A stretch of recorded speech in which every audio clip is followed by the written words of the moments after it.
So I went back to see some of my high school friends, and I really thought about the concept of teachers. And I know it's gonna sound weird, but it's gonna connect in that, right? So like a lot of times I think about like your teacher, you go back to see a teacher you had 6 years ago, and now 6 years later they're still teaching middle school. Like I was a middle school taking middle school geography, and now I'm a college student taking college classes. You're still a teacher's teaching middle school. I think about your old friends regressing you back in to the same habits, like your idea of like instead of becoming this new person, you've adapt to the life that you put yourself in, and you become the old person that you were. It keeps you from growing and being a new version of yourself. I think a lot of times, I don't know, it was one thing that made me think of this, seeing like 20 years of experience as like a concept, and I was just thinking about that. And I was thinking, for me personally, like in 5 years, yes, I'd want to be an engineer. In what I say, in 55 years I want to be an engineer, I can't say that I'd want that for myself.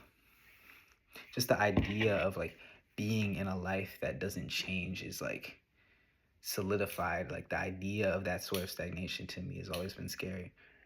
The and I think what where this really shines, or like where this is really seen a lot, is like the concept of marriage. And like, yeah, there's the social, there's the identification of it as like a social structure, where it's like, okay, the social, like marriage as a social construct, and like, but underneath that there's the like just the isolated concept of lifelong monogamy, or like a lifelong relationship.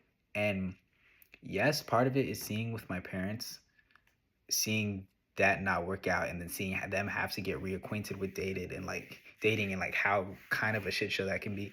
But it's just like the idea of like, okay, this person, we're gonna just make that, we're gonna have a life and we're gonna sit in that life together. The idea that like you put yourself in a position where it's like, oh, now I can't really progress, now I can't have something, like you can't chase this, like the only novelty you can chase is within the confines of this other person and subject to this other person.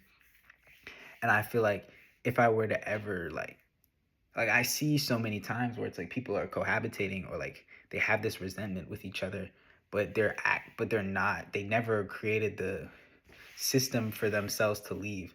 Like seeing how much of divorce is actually as much of, or if not more of, an agreement than marriage ever was. I think that, and just like the idea of my relationships, and the idea of like my position in the world not being something I feel like I could progress within. And then that, and I always wanted to like, I don't know how I would do this, but like deconstruct the idea, or create the idea of like having a child, if I were to have a child and support them, that being necessarily different than the agreement of I'm going to be with such and such forever or indefinitely.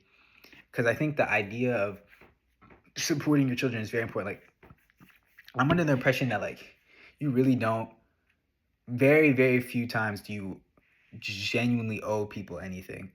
But like with children, here's the way I see it. Like when you have a child, that person is like, that person, there is the like, oh, I didn't ask to be born thing, but it's like genuinely like that person didn't, you brought this person into the world with